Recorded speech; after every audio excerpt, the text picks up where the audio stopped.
This is a big holding for you. I think it represents about 1.67% of your assets under management, which, by the way, are $28.25 billion, up from when you started with just $10 million back in 1982. But let's focus on Tesla for just a moment, because you've been a long-term bull on this stock, a long-term believer. You just met with the chair, but there have been so many questions that have been circulating. I'm going to let you make your case, and then maybe I'll push back on some of this stuff.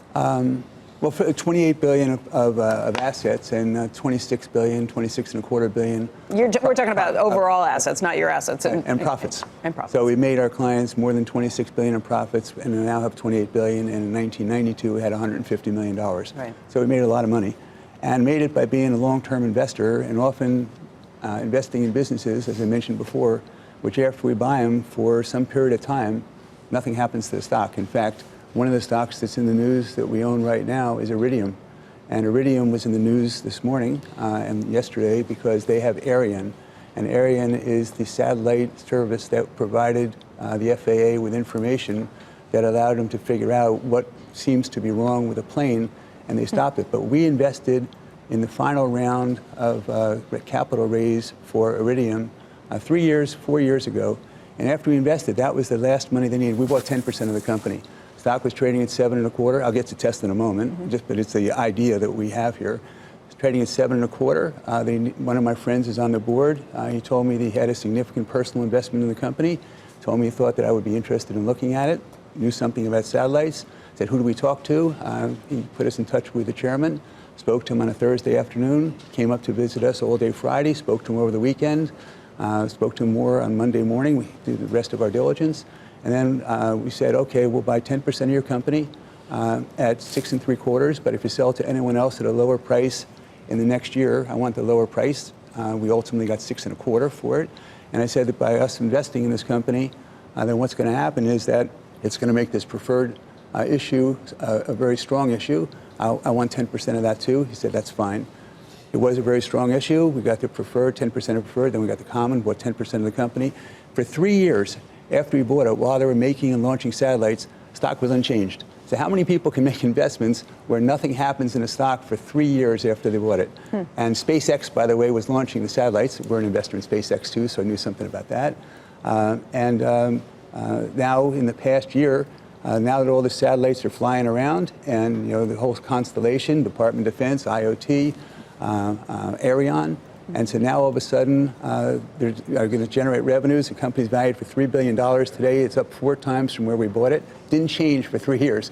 Now it's up 4 times, and now it's $3 billion value. They're going to generate over $2 billion of cash flow over the next 4 or 5 years.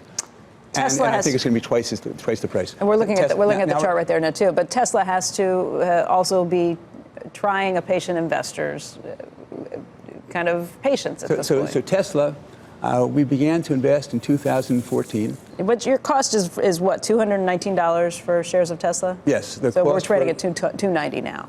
Yeah. So my clients cost, I haven't bought stock for myself for 17 years. This is the first stock that I told the board I would like to make an investment on behalf of our firm, Barron Capital, in this company. Bought 225,000 shares at 235 after we bought, we have 165,000, including the 225,000 that I own for Barron Capital. And I did it for Barron Capital because I said, gee, I can afford to lose the investment that I have in Barron, in this company, but I can't afford not to make $1 billion. And which is what I think is going to happen over the next 10 or 12 years. So 1.6 million shares that you have includes the 225 for Barron, that your personal investment. $1.4 million for clients and 225 for Barron Capital. Okay. But my investments are principally in the mutual funds, and they have been for 17 years. And I'm a big investor in the mutual funds every single year. Significant amounts of money. The concerns about Tesla right now. Let's run through a few things. Let's start first of all with the SECs. But wait, let me stop one more thing before we start. So Tesla, when we started to invest, did $3.7 billion a year of revenues. Past year, they did $21 billion. The year coming up, they do $30 billion. I think in 5 years, they'll do $150 billion. So this is not a small company anymore.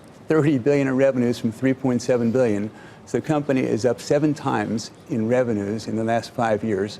And the stock is up 30, 40, 50%. Okay, let's actually, instead of starting with the SEC, let's start backwards from that, just because you bring up the idea of how they're going to grow from here. The bear case out there takes a look at the balance sheet, for starters, let's just say, because of the run rate that they're going to be anticipating, because the company has said it's not going to be profitable in the first quarter.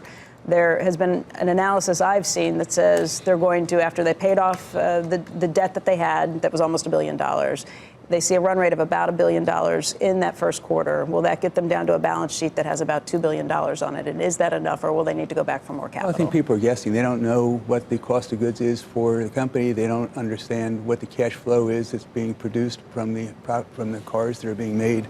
When they're making them all domestically, the cash flow is better than it is internationally, because they have to pay in 60 days, and they make the cars from the time they get the order in something like 14 or 15 or 18 days.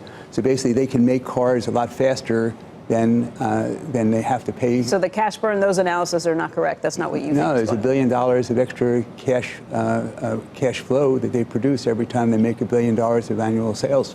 So. Yeah, we had an analyst on the show yesterday who was talking about the cost of the battery. Joe, I don't know if you the conversation we talked about it. Yeah, I watched that. I was working out in the morning. I watched your. You heard when and you said you were going to clip it, and you were going to show it again. Yeah, I don't know if we did that, but you saw it anyway, so we don't have to. He basically made the argument that there isn't a competitive moat around the cost of the battery, which is to say that the cost of the Porsche battery and the cost of the Tesla battery, he was arguing, are effectively the same. He was saying that the cost of the Porsche battery was $230 to $250. 230 to 250, and the Tesla, at least the whisper number, was closer to 150, and he said that he didn't believe that number. Yeah. So Elon Musk has said, given guidance, that his cost for a kilowatt hour is 100, or approaching 100, and I guess 10 years ago it was 300. So $300 then, it's now approaching 100, and it's going to be significantly less than that within the next 2 or 3 years. And you have to remember that Tesla makes half the batteries in the whole world.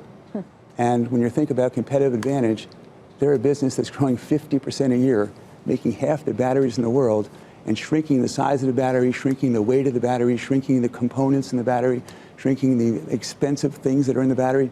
Cobalt was 20 or 30% of a battery. It's now 2 or 3%. That's what's really expensive. So they have driven down the cost. They're making the battery more efficient. I brought a little chart, which I guess you're not going to be able to see. I could pass it around. Yeah, pass it out. Maybe I'll be able to hold it up for Kyle.